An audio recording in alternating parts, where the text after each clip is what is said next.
పల్నాడు జిల్లా పెదకూరపాడు గ్రామానికి చెందిన ప్రకృతి రైతుదర్శి శేషరావు గారు సేంద్రియ సాగు మిరప తోట, గుంటూరుకు చెందిన ఉపాధ్యాయ దంపతులు విజయకుమార్, రాణి మిరప సాగును పరిశీలించారు.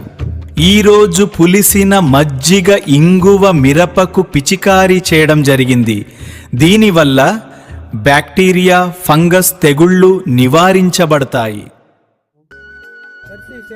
శేషారావు గారి మిరప తోటలో ఉన్నామండి. ఇక్కడైతే రసాయన మందులు కానీ పురుగు మందులు కూడా ఏమి లేకుండా కూడా ఇక్కడ మిరపకాయలు పండించడం జరుగుతుంది. చేలో మేము ప్రత్యక్షంగా చూసాము. చేలో మరి అక్కడక్కడ సాగు మధ్యలో ముల్లంగి, తర్వాత బీట్రూటు, తర్వాత క్యారెట్, తర్వాత మొక్కజొన్న, తర్వాత తోటకూర, ఆకుకూరలు కూడా విత్తనాలు కూడా మధ్య మధ్యలో పెట్టి వాటి ద్వారా వాటికి వచ్చేటటువంటి ఏదైనా వైరస్లు కానీ లేకపోతే వాటికి వచ్చేటటువంటి తెగుళ్ళు కానీ గమనించడం ద్వారా ఈ తోటకి మరి మజ్జిగ, తర్వాత ఇంగువ కలిపిన నీళ్లు ప్రస్తుతం మేము ఇక్కడ ఉండగానే వాళ్ళు పిచికారీ చేస్తున్నారు ఈ తైవాన్ స్ప్రేయర్ ద్వారా.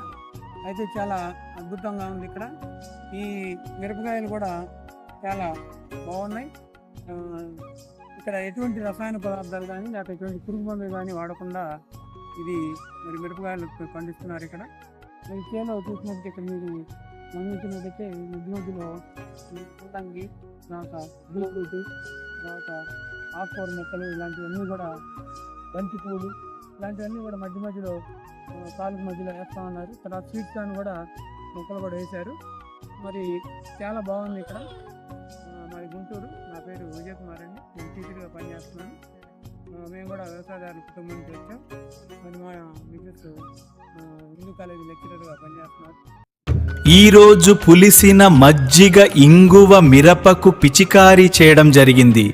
దీనివల్ల బ్యాక్టీరియా, ఫంగస్ తెగుళ్ళు నివారించబడతాయి.